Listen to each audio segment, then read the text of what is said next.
God Network News, where we give you a new perspective on events happening in our world today. This is GNN.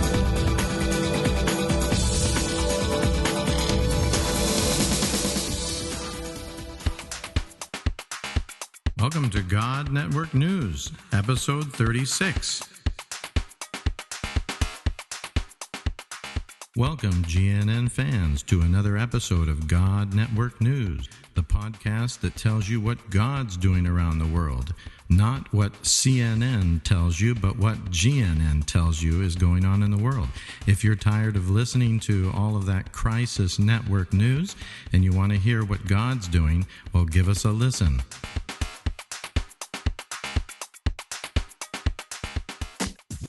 This podcast is proudly listed at podcastpickle.com. In this episode of GNN, we will be continuing with our reading of chapters from the new book, There's a Sheep in My Bathtub. And I hope that you're enjoying listening to these chapters being read to you. Today we're going to be reading to you chapter 3 of There's a Sheep in My Bathtub. And again, this is our gift to you, our faithful listeners, as a free audio book to you of this really fantastic, really exciting, new, and innovative book that has come out by Brian Hogan. And again, in the show notes, you can find a hot link to where you can get your own hard copy of that if you wish.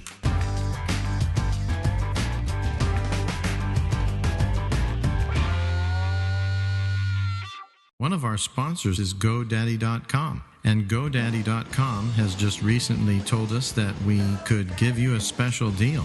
If you click on the GoDaddy.com icon on our website and go to GoDaddy.com, anything that you purchase there, you can get a 10% discount if you put our promo code in there. Our promo code is CJC, and then the word SAVE, and the number 10. Again, that's CJC, SAVE, and the number 10. And then you'll get 10% discount off of anything that you order through GoDaddy.com.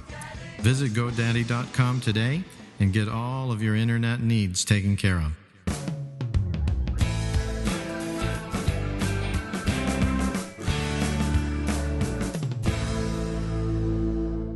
And so we want to thank you for being faithful listeners to us. We're trying to continue to give you good content here, something that is really worthwhile to listen to and take the time to listen to. Please do send us a comment, send us an email, something to encourage us, or just to even let us know what you'd like to be listening to. So again, our website URL is www.godnews.podomatic.com. Again, that's www.godnews.podomatic.com. That's our website. Please go to that. You'll find lots of other free resources and good materials on there, and the show notes, of course, are on there. And we give you hot links to where you can even send us an audio message if you'd like to, and we'd love to play that over our next episodes. So please go ahead and leave us an audio comment or just send us an email message there as well. You can do that. And take advantage again of all of our hot links to our friends, our other podcast friends that do help us a lot.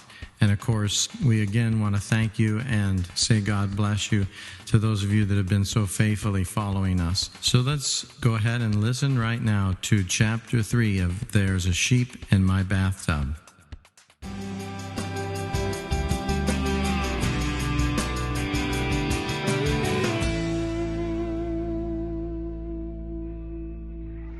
There's a Sheep in My Bathtub. Chapter 3, Vision Quest. Back on the campus of our alma mater, only the tangy aroma of toner kept me awake as I searched their entire catalog of job listings for English and counseling majors. Out of all of the offerings, only one position held any attraction at all. I circled it and took the booklet home to Louise so she could follow up and get me an application. It was for a teaching post in a missionary elementary school on the Navajo Reservation in northeastern Arizona. An organization called Navajo Gospel Mission was offering to pay 1/2 of our support if we would come and teach Navajo 4th and 5th graders. We had no idea what they meant by half support, but half of something was surely better than all of nothing. When I returned home from work the next day, Louise was buzzing with excitement. She had called the number listed and spoken with a board member of the mission who lived in our county. He had told her that while teachers were in need, their biggest need was for dorm parents for the boarding school boys.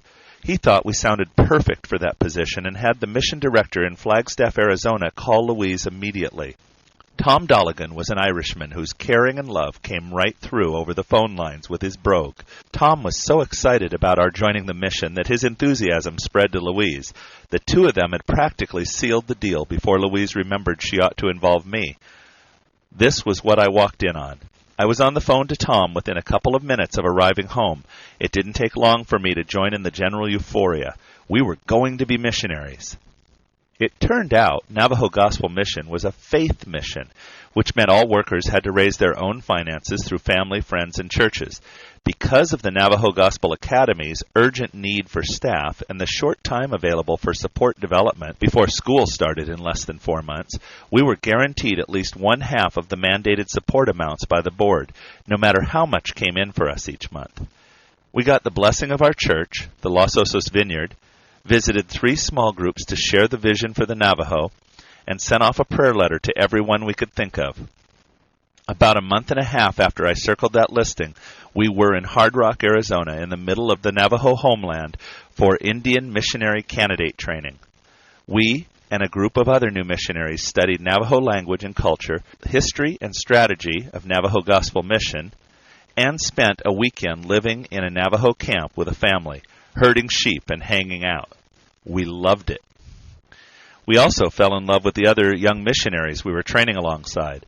Some were headed for other postings among the Navajo, but several families were targeting completely different tribes, like the Hupa of Northern California and the Tarahumara of Mexico. We met one really unusual family, Rick and Laura Leatherwood and their 3 young boys. Were training to work with the Navajo, but all Rick could talk about was Mongolia.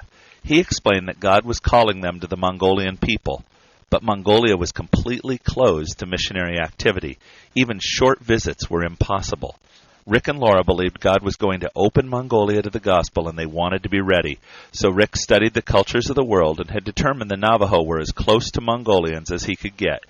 Both semi-nomadic nations herded sheep, rode horses, and ate the same food prepared in the same way. They even lived in strangely similar round homes, the wood and mud Navajo Hogan and the felt-covered Mongolian ger. The strong cultural connection was explained by the fact that the Navajo were among the last to come over the land bridge from Mongolia and Asia to the American continent. The Leatherwood family would live with and work among Navajos to prepare to penetrate Mongolia. Louise and I were puzzled and fascinated at the same time. God was planting a seed in our hearts that would take 5 years to bear fruit. About a month later, in August '87, we 3 Hogans moved into the boys' dorm in Hard Rock Station and prepared to adopt 10 Navajo boys ranging in age from 5 to 11. We would have these boys from Sunday evening through Friday afternoon, 20 hours every day. The only time we were off duty was when all the boys were in class and at meal times when they were all at the cafeteria. It was tiring but very rewarding. We had a ball playing with and training these children. Every evening we shared devotions with them and tucked each one into bed. The youngest students were not used to speaking English, sleeping in beds, taking showers, or even spending much time indoors. Everything was a learning experience. After school, we'd explore the rocky hills and colorful canyons, play capture the flag with the girls' dorm, and talk about Jesus. When the boys were in class in the mornings, Louise, Melody, and I would visit their families in their encampments scattered all over the region. We were thrilled as relationships with these other young parents slowly began to form. The mission had been operating under a mission station strategy in which the Navajo were expected to come to the mission compound for ministry, both practical and spiritual. The school was one device to influence these people. To our fresh point of view, this didn't seem to be working very well. The mission was not impacting many of the families in our area, not even those of our students. We felt we needed to go out and become a part of their world, not wait for them to join ours.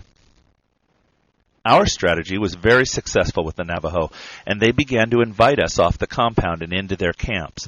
This caused problems for us with the older missionaries, and everyone was older. There was no one our age on staff. Most were our parents' age or older. We were bucking tradition and the status quo in a big way. Dorm parents had never ministered off the compound before. In fact, the 4 kid-free hours we had each weekday were not considered time off. It had always been used for working in maintenance, a task for which I am particularly unsuited. At any rate, we perceived that envy was at the root of the problems we were causing. Everyone working out there had originally wanted deep and satisfying relationships with Navajos, but the methodology of the mission station had ensured that those desired friendships would not happen. Now these first-term kids were being accepted by the locals in a way no one else really had been. Our popularity with our co-workers decreased in direct relation to our acceptance by the Navajo families.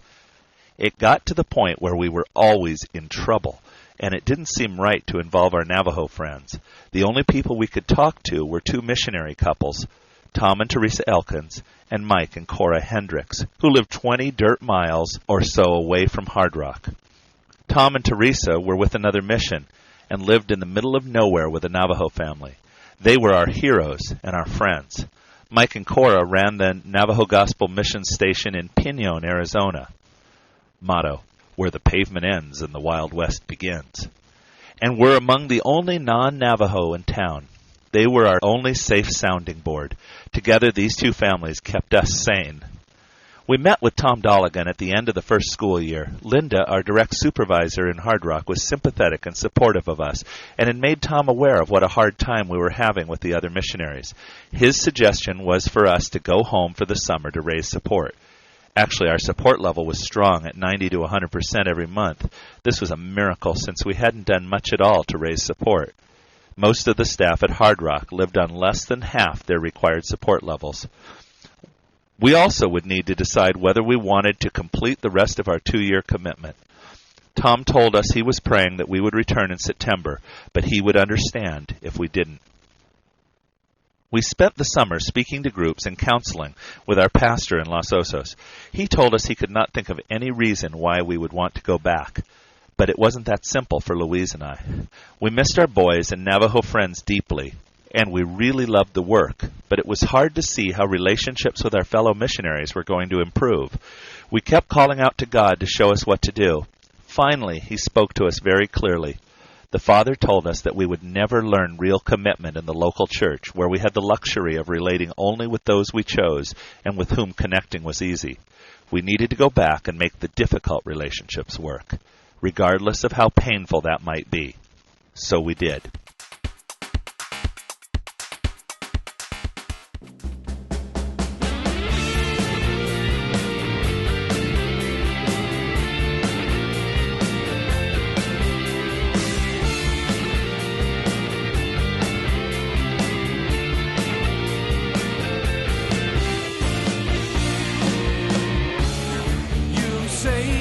You can tell me what this life is all about.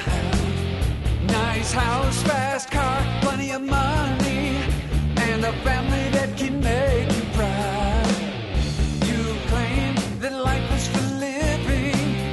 You should grab whatever you can. Life is just the sum of your experience and not a part of a bigger plan. But it's Jesus who makes the sun keep shining. He holds the life in the palm of His hand.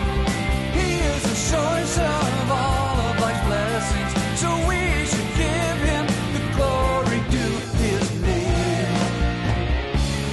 All these things that we take for granted are designed to make us look above. Even though we deserve nothing, the Father gives us everything